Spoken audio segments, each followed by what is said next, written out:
Vamos ao nosso tema de hoje, mais que um carpinteiro. E eu quero ler com vocês Mateus capítulo 4, texto que fala sobre Jesus. Eu leio o versículo 23 na tradução de Almeida atualizada, que diz: percorria Jesus toda a Galileia, ensinando nas sinagogas, pregando o evangelho do reino e curando toda sorte de doenças e enfermidades entre o povo. Eu continuo a leitura no versículo 24 pela Nova Versão Internacional, diz assim: notícias sobre ele se espalharam por toda a Síria, e o povo lhe trouxe todos os que estavam padecendo de vários males e tormentos, endemoniados, epiléticos e paralíticos, e ele os curou. Grandes multidões os seguiam, vindas da Galileia, Decápolis, Jerusalém, Judeia e da região do outro lado do Jordão. Vendo as multidões, Jesus subiu ao monte e se assentou. Seus discípulos aproximaram-se dele, e ele começou a ensiná-los, dizendo: bem-aventurados, pobres em espírito, pois deles é o reino dos céus. Amém. Até aí. Eu me lembro de uma criança que estava aqui no culto, ela estava chorando muito, talvez pelo barulho, pelo lugar não ser adequado para uma criança, né? Ou pelo calor que ela estava sentindo. E uma mãe, ainda inexperiente, querendo fazer a criança se calar, ela ficava assim, sabe, sacudindo a criança. Aliás, eu me pergunto até hoje: pais, por que vocês sacodem a criança? Como se aquilo fosse acalmá-la, principalmente no caso dela estando com calor, né, provavelmente. Uma mãe experiente se aproximou. E com muito jeito e muita simpatia, ela pegou um outro objeto e começou a distrair a criança, né? Olha a cor e tudo mais, e a criança foi se distraindo. Tirou o foco da agonia dela e foi se distraindo. Em seguida ela falou: olha, está calor, abre um pouquinho a roupinha da criança. Aos poucos abriu, aquela criança achou ponto de conforto e nanou, dormiu bonitinha. Quando nós estamos aflitos, a nossa tendência, na nossa agonia, é querer se livrar daquele problema o mais rápido possível. O que acontece? A gente fica falando no problema o tempo todo. Ah, porque ele me deixou, ou o emprego que está ruim, ou está faltando dinheiro, eu tenho conta para pagar e tudo mais. Quanto mais você pensa naquele problema, maior ele fica para você. Então, é importante que você saiba de tempo em tempo que você precisa tirar o foco daquilo e colocar o foco numa coisa maior. Por isso que eu quero ensinar com vocês sobre Jesus. E quero desafiar vocês a começar a ler os evangelhos. Porque você vai ver em Jesus, e aqui me permite, eu sei que ele é 100% Deus e 100% homem, mas eu quero mostrar esse lado humano de Jesus, que a gente às vezes não costuma ver direito, não enxerga esse lado humano de Jesus. Mas você vai ver em Jesus ali um ser humano puro, de como Deus queria que nós fôssemos. Jesus é o modelo de Deus para nós, é o modelo que Deus queria que eu e você fôssemos, que nós tivéssemos compaixão das pessoas como Jesus tinha, que nós pudéssemos servir as pessoas como Ele servia, que nós pudéssemos amar como Ele amava, que nós pudéssemos até ter a comunhão com Deus que Ele tinha. Tudo isso é possível. Por isso nós precisamos ler os evangelhos e caminhar por aquelas ruas, sabe, andar naquelas ruas poeirentas da Galileia, como se fôssemos discípulos dele, seguindo, imaginando a cena, deixando a criatividade trabalhar aquela mensagem no nosso coração, para que a gente compreenda melhor como é que a gente deve ser. Eu vou te dizer uma coisa: isso vai ser uma grande instrução para você, mas ao mesmo tempo vai ser terapêutico, porque ele vai nos tirar dos nossos problemas e vai nos fazer olhar a vida de uma outra maneira. Há um cântico muito antigo, eu me lembro, deve ter sido no final da década de 80, eu acho que eu traduzi esse trecho do cântico e cantávamos com um grupo de jovens, e ele dizia assim: olha para Jesus, contempla o seu rosto de amor, e as coisas terrenas perderão o seu valor na presença da luz do Senhor. É interessante quando nós olhamos para Jesus, outras coisas perdem significado, sentido para a gente. Nós começamos a ver a vida de uma maneira diferente.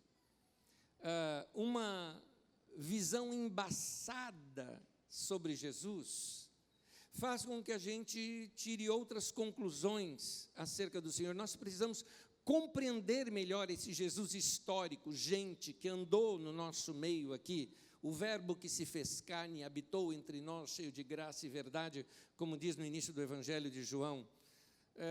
Com a cristologia revelada por Paulo, apóstolo, mas foi exacerbadamente abordada nas teologias europeias, nós perdemos um pouco a noção do Jesus histórico, Jesus do povo, o Jesus, o homem de Nazaré. Aqueles que nos trouxeram o Evangelho, que são os europeus e parte dos norte-americanos, com seus óculos embaçados pela ideia de domínio e de sucesso do primeiro mundo, eles não conseguiam olhar esse lado humano, esse jeito servo que Jesus tinha, e que Jesus passava isso para os seus discípulos na sua vida e nos seus ensinos. É por isso que eu estou convidando você, releia os evangelhos, leia Mateus, Marcos, Lucas, João, se dedique a conhecer mais a Jesus e enxergar esse lado humano de Jesus, o jeito servo dele, principalmente no evangelho de Lucas, que mostra como Jesus tratava as mulheres, como Jesus tratava as crianças. Os evangelhos, queridos, eles não foram feitos para evangelizar. Os evangelhos foram feitos, na verdade, para catequizar a igreja, para que a igreja aprenda como é que se copia Jesus. Por que eles foram escritos? Ora, as pessoas que tinham visto Jesus estavam morrendo. Porque no começo da igreja, os apóstolos pregavam, por exemplo, eles citavam um milagre de Jesus, falavam, olha, Jesus certa vez chegou um homem cego para ele e tudo mais, e os outros falavam, eu estava lá, eu vi esse daí, ou se não, Jesus curou, não sei o que, esse daí era meu vizinho. Então as pessoas conheciam todas aquelas histórias, mas as pessoas foram morrendo. Então os textos precisavam agora ser escritos, para que chegasse até nós essas histórias. Então vamos lê-los, vamos permitir que Deus fale conosco através desses textos também. Nesses textos que falam sobre Jesus, fala-se pouco sobre a sua infância e sobre a sua juventude.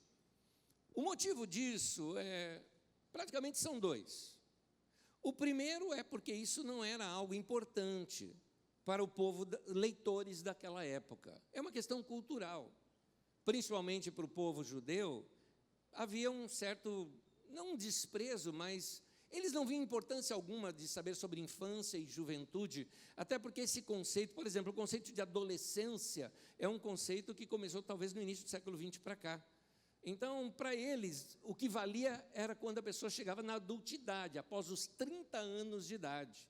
Antes disso, não se falava muito. Mas um segundo motivo, é um motivo até que para eles era óbvio. Todo mundo tinha o mesmo estilo de vida. Então, se esperava dessa pessoa que essa pessoa teria tido um estilo de vida como todos os outros. E assim foi de Jesus. Por exemplo, na casa de Maria e José, onde Jesus cresceu, ele aprendeu a religião do seu povo e o ritmo diário de vida, como, por exemplo, trabalhar na roça para produzir o alimento para a família. Todas as suas famílias tinham ali o seu próprio plantio. Nos ensinos de Jesus, nota-se como ele conhecia muito de agricultura e vida do campo. Eu fiz uma coletânea aqui das coisas que Jesus cita nos seus ensinos. Ele fala de plantio, de colheita de cereais, de hortaliças, de flores do campo, de fermento, de trabalho na roça, de animais, de videiras e vinhos, de figueiras e temperos. Certamente tudo isso tinha a ver com memórias da sua infância e da sua juventude. Ele também aprendeu com seu pai o trabalho artesanal do carpinteiro. Fabricava ferramentas, carroças, estruturas de madeira para construção civil, móveis. Tanto que quando Jesus vai na cidade de Nazaré, a cidade onde ele foi criado, em Marcos 6,3, o povo da cidade diz o seguinte sobre ele: não é este o carpinteiro, filho de Maria, irmão de Tiago, de José, de Judas e Simão? Não estão aqui conosco suas irmãs?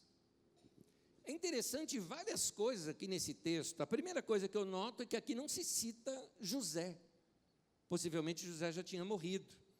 E Jesus foi quem exerceu a carpintaria no lugar do seu pai, tanto que eles chamam Jesus de carpinteiro. E o que eu gosto também nesse texto é que mostra bem a vida familiar de Jesus, porque mostra os irmãos dele.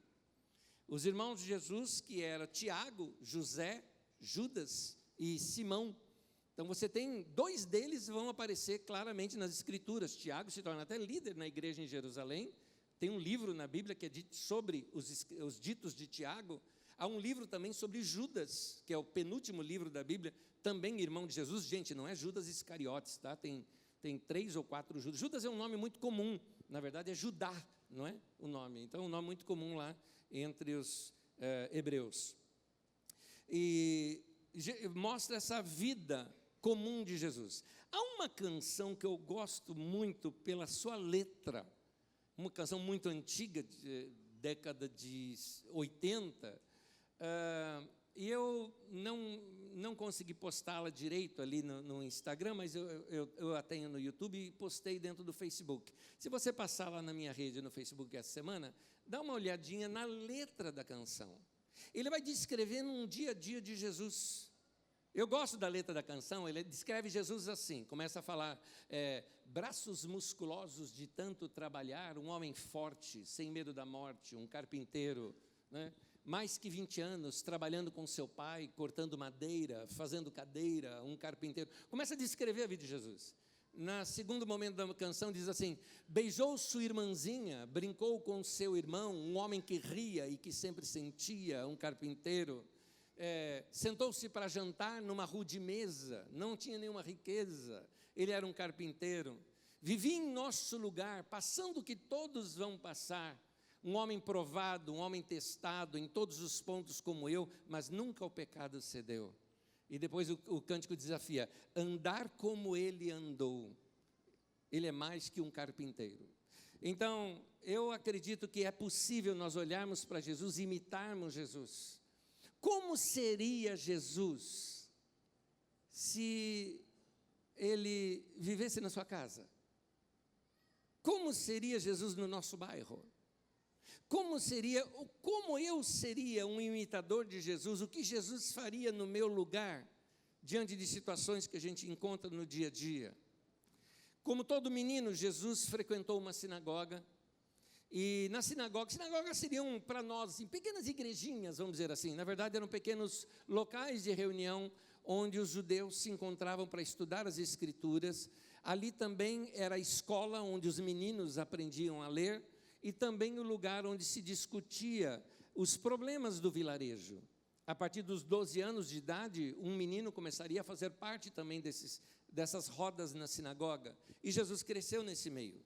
Desde cedo ele aprendeu naquele lugar pobre que era necessário viver com fé num Deus que tinha dado para eles vida e liberdade.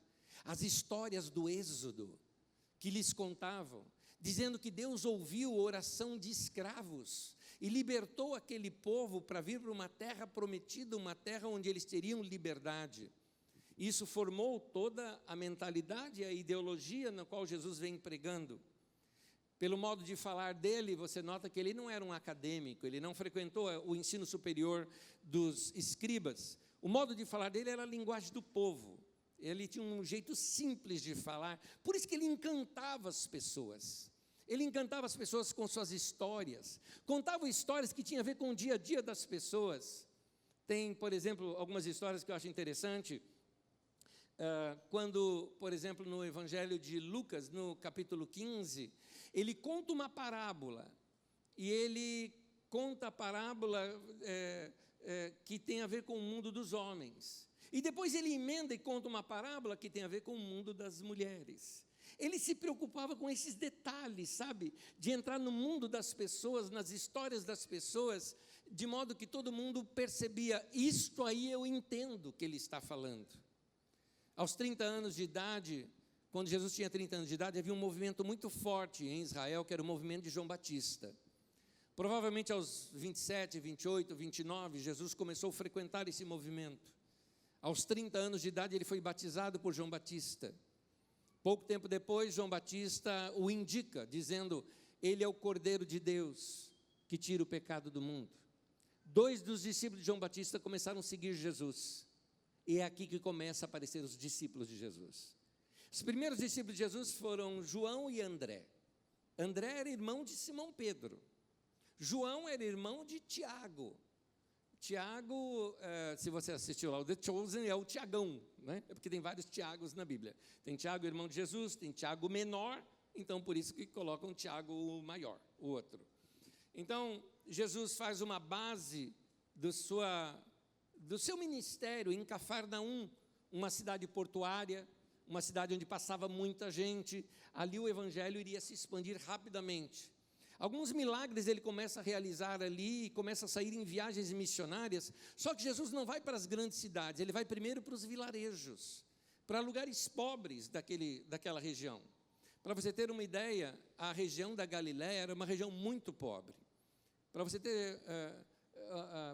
prestar bem atenção no que significava ser chamado de Nazareno. Quando fala que Jesus era o Nazareno, ou seja, da origem de Nazaré, que ele viveu em Nazaré, isto era depreciativo.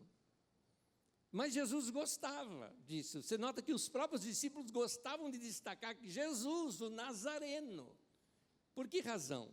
Porque Jesus, ele entendia que ele vinha para aqueles que eram os pobres e que estavam com o coração aberto para ele. Nazaré, só para você ter uma ideia de como que era pobre o lugar, quando você pega o mapa do Império Romano, quando você vai lá na lateral sudeste ali do Império Romano, você vai encontrar a última região, a região da Palestina, que assim os romanos chamavam. Naquela região da Palestina, que era a região mais pobre que tinha de Israel, do Império Romano, ou seja, a periferia do Império Romano era a Palestina. Se você ampliar o mapa da Palestina, você vai encontrar algumas localidades, algumas regiões ali, chamadas províncias. Então, você tem ali a província da Galileia. A província da Galileia era a periferia da Palestina. E na Galileia, a periferia da Galileia era Nazaré. Para você ter uma ideia, um historiador ali daquele tempo, ele relatou, eu não me lembro se 42, 46, eu não me lembro o número de cidades da Galileia que ele citou, ele não cita Nazaré. De tão pequeno que era um vilarejo. Então, Deus pega a periferia da periferia da periferia do Império Romano e decide fazer o rei do universo crescer ali naquele lugar. Eu acho fantástica essa maneira de Deus trabalhar. Tanto que Nazaré era tão desprezível, que Filipe, um dos discípulos de Jesus, quando ele está falando com Natanael, ou se quiser Bartolomeu, é a mesma pessoa, ele fala: encontramos o Messias, Jesus, o Nazareno. E o Natanael interrompe ele dizendo: de Nazaré? Pode alguma coisa boa sair de Nazaré? É isso, gente. Talvez alguém já te disse isso. Pode alguma coisa boa sair de Osasco e Carapicuíba? Não é? Pois é. Então, Jesus, ele era gente do povo, e ali naqueles lugares ele começou a realizar milagres. Eu listo alguns deles que foram feitos na Galileia. Transformou a água em vinho numa cidade chamada Caná. Ele expulsou demônios lá, ele curou um leproso, curou um paralítico, um homem com a mão atrofiada. Ele ressuscitou o filho de um líder da sinagoga, a filha de um líder da sinagoga. Uma mulher com uma hemorragia foi curada, com uma hemorragia crônica foi curada por ele. Um cego foi curado. O servo de um centurião romano também, só com uma palavra que ele deu, o homem já foi curado lá onde ele estava. 2 cegos ali em Cafarnaum. Ressuscitou o filho de uma viúva no meio do cortejo fúnebre. E muitos outros milagres que não são narrados em detalhes, quando diz assim: e muitos paralíticos e coxos foram curados, você não sabe quem, quantos e tudo mais, porque eram muitos milagres que ele realizava. No início do ministério de Jesus, Ele atuava então nesses vilarejos, nessas aldeias dos camponeses, e não tanto nas cidades. E ele propunha que aquelas pessoas voltassem às origens da sua fé, que eles tinham aprendido lá no princípio, quando fala de um Deus libertador que veio para suprir o seu povo, assim como João Batista, por exemplo, denunciava a opressão e demonstrava compaixão pelas pessoas que eram vítimas da pobreza e da exclusão social, Jesus também se identificava com essas pessoas e chegava a ponto de chamar estas pessoas que eram vítimas dentro da sociedade de meus irmãos. Olha esse texto comigo, Mateus capítulo 25, do 35 ao 40, diz assim: pois eu tive fome, e vocês me deram de comer. Eu tive sede, e vocês me deram de beber. Eu fui refugiado, e vocês me acolheram. Eu necessitei de roupas, e vocês me vestiram. Eu estive enfermo, e vocês cuidaram de mim. Eu estive preso, e vocês me visitaram. Então os justos lhe responderão: Senhor, quando te vimos com fome, te demos de comer, ou com sede, te demos de beber? Quando te vimos como refugiado e te acolhemos, ou necessitado de roupas e te vestimos? Quando te vimos enfermo ou preso e fomos te visitar? O rei responderá: digo-lhes a verdade, o que vocês fizeram a algum dos meus menores irmãos, a mim o fizeram. É interessante como que, quando a gente serve a um necessitado, Jesus está dizendo: você está fazendo isso para mim. Eu me impressionei muitos anos atrás, eu estava vendo uma reportagem desses jornais, já do final de noite, e um repórter estava ao vivo na Praça da Sé, no tempo em que a Praça da Sé começou, vou chamar assim, a ser invadida por moradores de rua, porque antigamente não era assim. Então tinha uma reportagem sobre isso. Na verdade, a reportagem ela era até crítica sobre o assunto. E a pessoa estava ao vivo lá, mostrando a situação na Praça da Sé, e quando passou um jovem, carregando assim, como que fossem umas marmitas, e o repórter foi a ele entrevistá-lo ali, no calor do momento, e falou para ele: olá, boa noite, o que você está fazendo? Ele falou assim: eu estou indo me encontrar com Jesus. O homem falou: me explica. Ele falou: Jesus está ali, ó. Você dá uma olhadinha ali, ó. Está vendo aqueles sacos de lixo? Do lado tem um cobertor. Então, ali tem um homem e tem uma criança ali. E eu vou lá levar comida para eles. Ele falou: esse é o meu culto a Jesus. Jesus está ali. E o repórter, muito sem graça, não sabia como continuar aquela reportagem, desfocou, mas aquilo me marcou demais.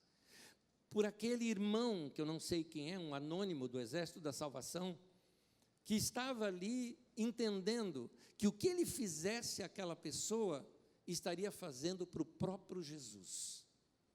Meu irmão, Jesus, quando ensinava essas coisas, ele sabia que a religião daquele tempo não pregava essas coisas.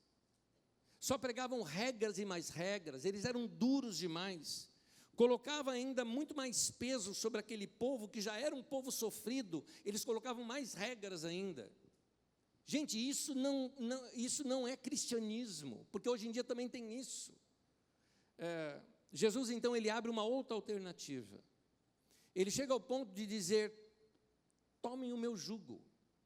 Tomar o jugo de Jesus, explicando aqui para vocês, era o termo usado ali pelos judeus, quando se referia à prática do ensino de um escriba. Os escribas eram aqueles que interpretavam a lei. Eles interpretavam a palavra de Deus, dando para o povo o significado e como que eles poderiam praticar. Essa maneira de ser, essa doutrina, era chamado o jugo de alguém. Então, Jesus está falando: o jugo de você está muito pesado. Toma o meu, ele é leve. Veja, por exemplo, Mateus capítulo 11, versículo 28 ao 30, diz assim: venham a mim todos os que estão cansados e sobrecarregados, eu lhes darei descanso. Tomem sobre vocês o meu jugo e aprendam de mim, pois eu sou manso e humilde de coração. E vocês encontrarão o quê? Descanso para as suas almas, pois o meu jugo é suave e o meu fardo é leve. O que Jesus está dizendo é o seguinte: siga o que eu te ensino, e você vai perceber que os pesos da vida vão ser tirados de você. meu jugo é suave, meu fardo é leve. Eu vou dar descanso para a alma de vocês. Alguns anos atrás, quando nós começamos obras sociais aqui na nossa comunidade, começamos como a gente sabia fazer. Não fizemos pesquisa nem nada. Hoje temos um instituto, uma coisa pesquisada, organizada. Fizemos no bom coração. A gente juntava alguns irmãos aí, sexta-noite, fazia lá o sopão, o lanchão, saía nas madrugadas de sexta para sábado, distribuindo comida para morador de rua. Naquele tempo, teve um rapaz, nós éramos muitos de nós, todos jovens ali, afoitos, e jovem para ter problema emocional, você sabe, é normal. Um deles, por exemplo, tinha levado um fora da namorada, e estava querendo bater o papo com alguém ali da liderança, para abrir o coração, para contar e chorar, como dizia minha avó, chorar suas pitangas, e o irmão falou assim com ele, falou, legal, hoje à noite eu vou sair na distribuição aqui, vem comigo. Falou, claro, vou. Tá bom. Quando saíram, desceram lá no lugar e começaram a conversar e o menino começou a contar para ele. Não, sabe o que é? Meu coração assim, ela não quis mais saber, ficou fria comigo, começou a ficar fria e tal. E eu perguntava o que é, ela falava que não era nada e tal, e chorando assim, tal. Daqui a pouco ele falou, desculpa de interromper, chegamos aqui numa pessoa que nós vamos ajudar. Foram ali ajudar uma pessoa. E aquela pessoa, morador de rua, na verdade ele era um advogado, era uma pessoa que teve uma crise, me pareceu mental ou emocional, saiu de casa, meio que em pânico, e foi morar na rua. Ele falou, olha, já estou há algum tempo sem comer, obrigado por essa comida, que Deus abençoe vocês, aquela coisa linda, oraram ali com ele, ficaram um tempo conversando e saíram. Aí ele falou para o menino, continua.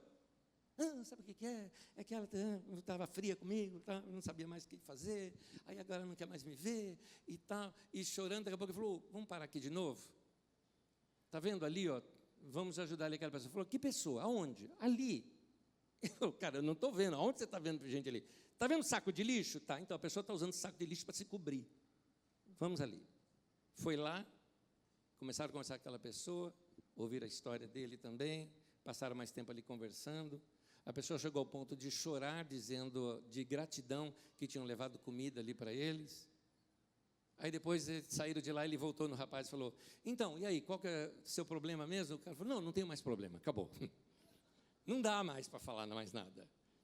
Você percebe que quando a gente fica muito só nos nossos problemas, eles ficam imensos, gigantes para a vida da gente. Mas quando a gente começa a repartir o que nós já temos, alguém citou uma frase assim para mim que eu achei interessante, falou que a riqueza, para muitas pessoas, a riqueza é poder comprar o que você quiser, mas a riqueza para outras pessoas, ela já está agradecida pelo que já tem. Então, veja o que você já tem e veja o que você pode repartir. Comece a olhar as necessidades das outras pessoas. Nós precisamos entender que hoje nós somos discípulos de Jesus. Nós somos seguidores deste mestre que deu a sua vida para ajudar outras pessoas. Nós somos hoje os discípulos de Jesus, assim como você lê lá na Bíblia que tinha Mateus, que tinha Pedro, João, Tiago, André, Tomé, Mateus, Judas, Tadeu, Simão, outro Tiago, Filipe, Bartolomeu, esses eram os 12, mas hoje somos nós aqui, esse Pedro, João, Tiago, André, somos nós aqui, discípulos e discípulas de Jesus. Então, somos nós que temos agora que andar como Ele andou.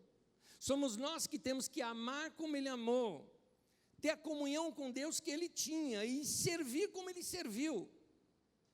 A igreja precisa expressar o amor e a misericórdia assim como Jesus o fez. Olhar de Jesus cheio de misericórdia, cheio de compaixão, cheio de bondade para com as pessoas que nós vemos ao nosso redor.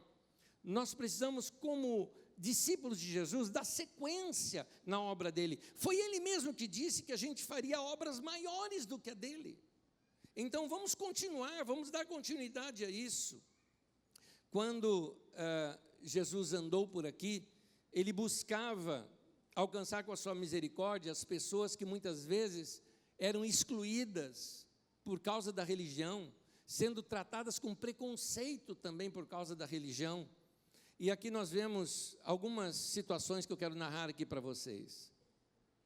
Tem uma situação em que Jesus fala com uma mulher, por 3 motivos, para os discípulos seria indecente Jesus falar com ela. Primeiro, Jesus estava sozinho, conversando com uma mulher.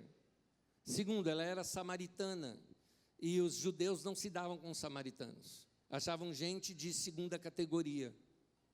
E tinha um detalhe também, ela era recasada, várias vezes. Mas Jesus amou aquela mulher, respondeu às suas perguntas, o coração dela ficou tão encantado com a maneira de Jesus falar com ela, que ela voltou para o seu vilarejo, falou com as pessoas que encontrou o Messias, e um grupo de samaritanos vieram para ouvir os ensinos de Jesus. A misericórdia dele fez isso. Tem um outro momento em que Jesus está no lugar e trouxeram para ele uma mulher que foi pega em adultério. Aquele bando de machista trouxe só a mulher, porque era para trazer a mulher e o homem. Cadê o homem? Só fala da mulher ali. Mas trouxeram uma mulher enrolada certamente num lençol, porque era assim que se ordenava, e Jesus está ali diante daquela mulher, e eles dizendo, olha, a lei manda que essa mulher seja apedrejada e morta, e o Senhor o que diz? Tá bom, a lei manda. Então, quem não tem pecado, que atira a primeira pedra.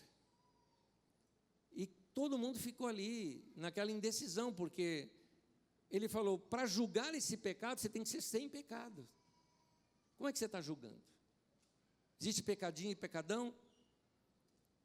Então, Jesus abaixou e continuou escrevendo na areia. Não sei o que ele escreveu, não tenho curiosidade. Eu vou perguntar um dia. O que ele ficava escrevendo lá? Qual é o desenho que ele ficava fazendo? Né? E daqui a pouco vai saindo todo mundo, e Jesus faz algo ali com aquela mulher.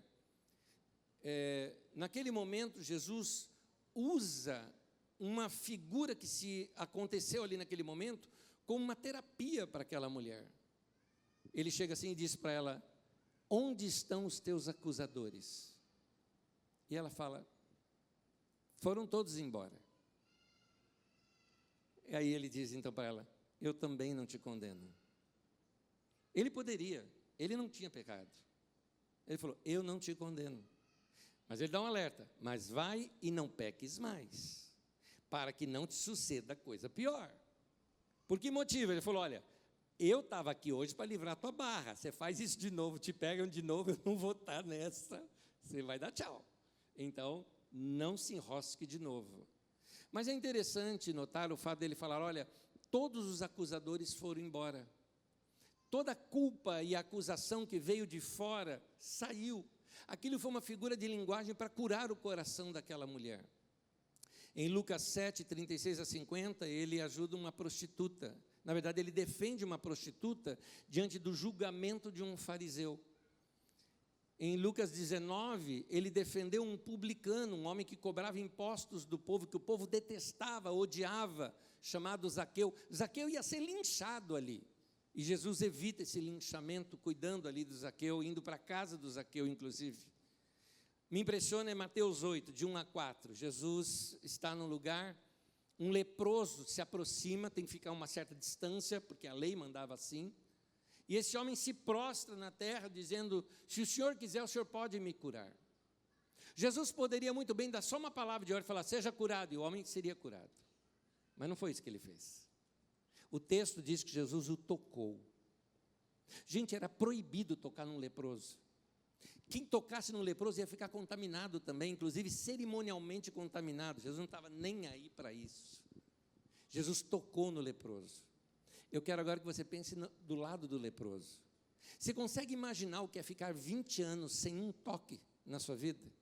Sem um abraço, sem um beijo, sem alguém segurar na sua mão, sem ninguém encostar em você. 20, 30 anos, não sei quantos anos foram, estou aqui chutando. Mas muito tempo o homem sem nenhum toque. Certamente ele estava naquele momento diante de Jesus, prostrado no chão e com o rosto em terra, porque era assim que se fazia uma oração a alguém superior. Então o homem está ali, se o Senhor quiser pode me curar, e ficou ali quieto. Daqui a pouco esse homem sente uma mão tocando nele. Jesus curou esse homem em duas áreas. Jesus curou o físico dele, porque a lepra desapareceu, E Jesus curou a alma deste homem, dizendo: você é querido, eu posso tocar em você, você é gente, você é pessoa, você não é um animal, você não é alguém que tem que ser excluído da sociedade. É isso que Jesus fazia com as pessoas.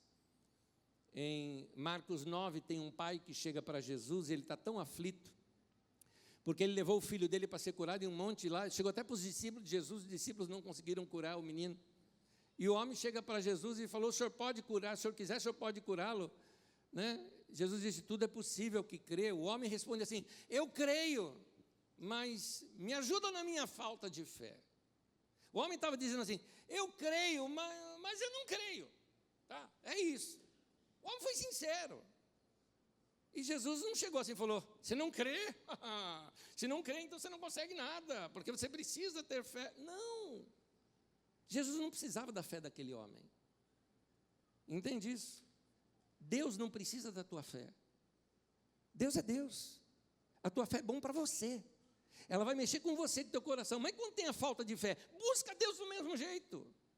Aquele homem buscou o Senhor ali, dizia ele que não tinha fé mais para isso, mas Jesus vai, cura o filho dele e devolve o filho para o homem, completamente curado.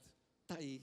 Então Jesus entende o coração titubeante de uma pessoa que diante de uma situação não sabe mais o que acreditar, como Jairo, por exemplo, aquele da sinagoga, que pediu para Jesus: vem na minha casa, minha filha está doente, à beira da morte, mas eu sei que se o senhor for e tocar nela, ela vai ser curada. No caminho, Jesus é interrompido. Uma mulher aparece lá e toca em Jesus, Jesus para, fala: alguém me tocou. Os discípulos falam: um monte de gente tocou. Jesus falou: não, alguém me tocou. Ele sabia que alguém tinha tocado com fé nele. A mulher que tocou em Jesus, dentro daquela sociedade, uma mulher com menstruação não poderia tocar num homem. Ela tinha que ficar afastada de todo mundo. O homem em quem ela tocasse ficaria impuro por 7 dias.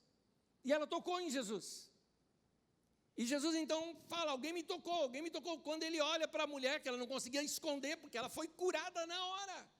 Então ela estava com uma expressão, ela estava 12 anos sofrendo de uma menstruação crônica. Então aquela mulher está assim, chocada diante de Jesus, e ela pensou: vou morrer, porque vão me apedrejar aqui agora. É assim, mas pelo menos vou morrer sã. Assim, pelo menos vou morrer curada. Tanto que o texto fala que ela, temendo, disse que era ela. E Jesus abre aquele sorrisão dele e fala: filha, a tua fé te curou. A tua fé te curou. Você tem fé, menina. Jesus valorizou aquela mulher na frente de todos. E o Jairo? O Jairo ficou apavorado. Porque assim, tipo: Jesus, vamos logo. Vamos logo. Eu fico imaginando a cena, isso sou eu, a minha criatividade aqui agora, isso não está na Bíblia, tá? Sou eu. Eu fico imaginando o Jairo assim, né? E daqui a pouco Jesus para. Não, vamos lá, Jesus. Não, alguém me tocou. Tá, um monte de gente tocou, Jesus, vamos embora. Aí chega a mulher e o Jairo devia fuzilar ela com os olhos. Tá bom, você já foi curada, mulher, já foi. Não, então ela conta a história dela. Ela conta que 12 anos, passou com todos os médicos, tudo mais, e Jesus ouvindo a história dela lá. E o Jairo assim, tipo, né? Vamos embora. E aí alguém chega para o Jairo e fala: olha, não incomoda mais o mestre, tua filha morreu. Imagina o homem naquela hora, a decepção, a bronca com a mulher que interrompeu, olhou assim para Jesus: e agora?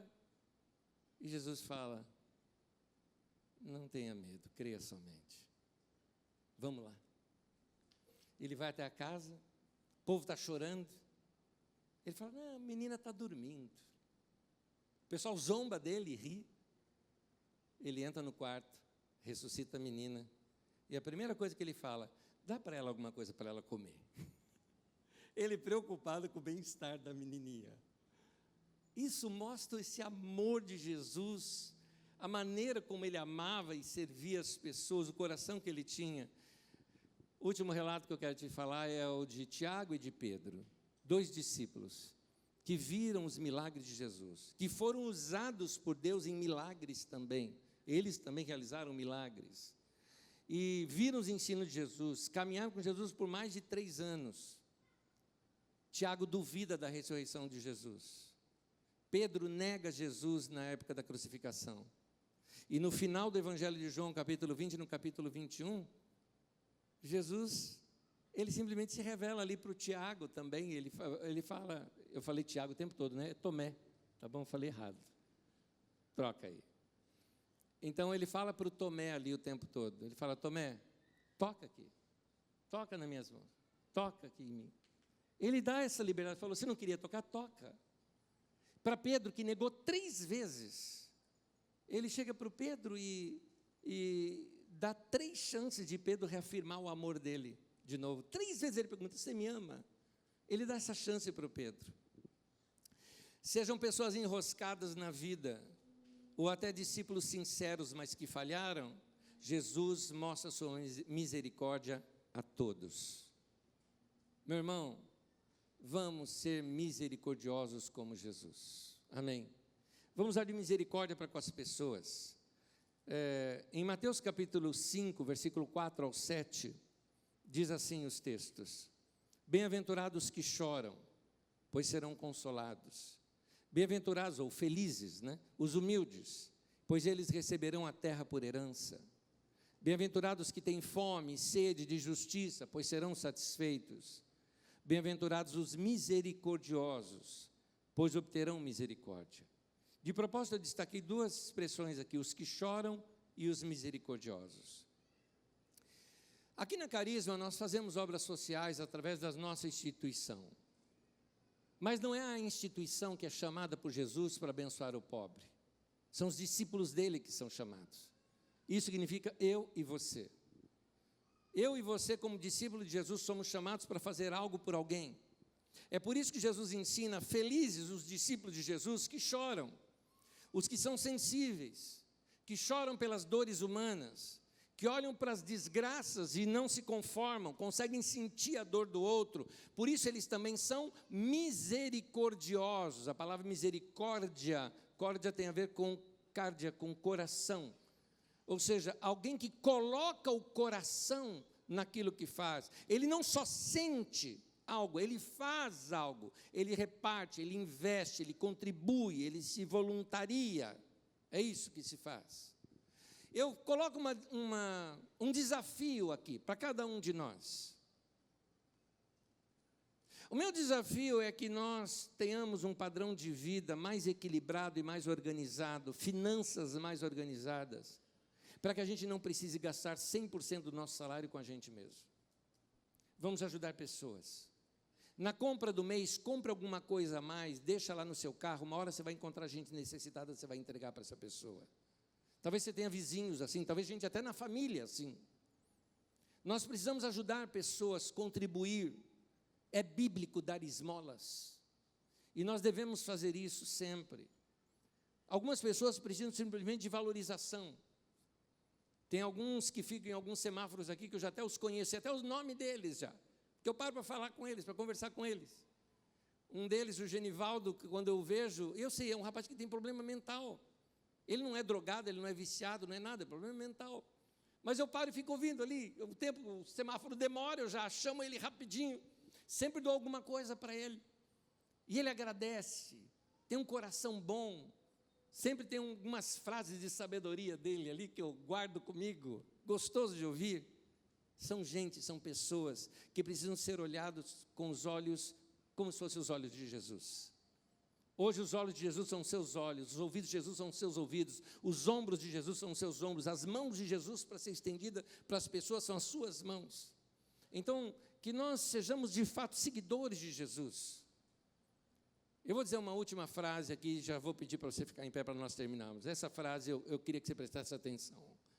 Eu não estou te chamando para seguir uma religião, mas para seguir a Jesus. Amém? Eu não estou te chamando para seguir uma religião, mas para seguir a Jesus. Eu estou te chamando para você tirar os olhos de você mesmo e colocar os seus olhos em Jesus. Vamos ficar em pé. Ao olhar para Jesus, você vai conseguir ver o mundo com esses olhos de Jesus. Ver as pessoas como Jesus vê. É isso que eu queria desafiar você. Por isso, eu queria aqui terminar fazendo uma oração, mas eu não quero fazer uma oração sozinho, eu queria convidar você a orar junto comigo. Um irmão, que nós não sabemos quem é, escreveu uma oração. E ela é bem conhecida. Ela é atribuída a Francisco de Assis, mas pelos relatos históricos talvez não seja dele, porque ela é mais recente. Mas se for dele, tem a ver também com o estilo de vida que ele levou, e esse nosso irmão na fé no passado deixou bons ensinamentos para nós. Mas eu queria que você orasse comigo. Eu gostaria que você fizesse essa oração juntamente comigo, em voz alta, de coração aberto para Deus, dando sentido a tudo que você está de fato orando. Vamos orar? Em voz alta, ore comigo. Senhor, faça de mim um instrumento da tua paz. Onde houver ódio, que eu leve o amor. Onde houver ofensa, que eu leve o perdão. Onde houver discórdia, que eu leve a união. Onde houver dúvidas, que eu leve a fé. Onde houver erro, que eu leve a verdade. Onde houver desespero, que eu leve a esperança. Onde houver tristeza, que eu leve a alegria. Onde houver trevas, que eu leve a luz. Ó Mestre, faça com que eu procure mais consolar que ser consolado, compreender que ser compreendido, amar que ser amado, pois é dando que se recebe, e é perdoando que se é perdoado, e é morrendo que se vive para a vida eterna. Amém.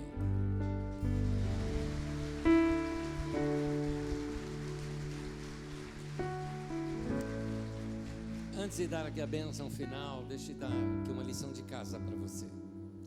Abra sua Bíblia no Evangelho de Lucas, lá na sua casa, e leia o Evangelho. Leia várias vezes. É um Evangelho onde mostra muito esse lado humano de Jesus, o seu amor, a maneira como ele tratava as mulheres, a maneira como ele tratava as crianças. Leia. Não tenha pressa de ler o livro inteiro de uma vez. Leia um trecho, o trecho falou com você, para ali, leia de novo. Deixa o trecho e aqueles ensinos crescer dentro de você. Ande nas terras ali com ele, seja um dos discípulos caminhando junto. Assista o The Chosen, para te ajudar a ter ideia, não é? Isso tudo vai te ajudar a você entrar nessas histórias e compreender mais o teu Senhor. Eu te garanto uma coisa, como eu disse lá no começo, isso vai ser terapêutico para você. É uma terapia, que nós vamos tirar dos nossos problemas e ver que nós podemos ajudar pessoas, podemos ser instrumentos e canais do amor de Deus para muitas pessoas. Amém? Me permite abençoar a sua vida nesse momento. Que a graça do Senhor Jesus, o amor de Deus, o nosso Pai, e que a comunhão do Espírito seja com todos, de agora e para sempre. Amém. Deus te abençoe. Até domingo que vem.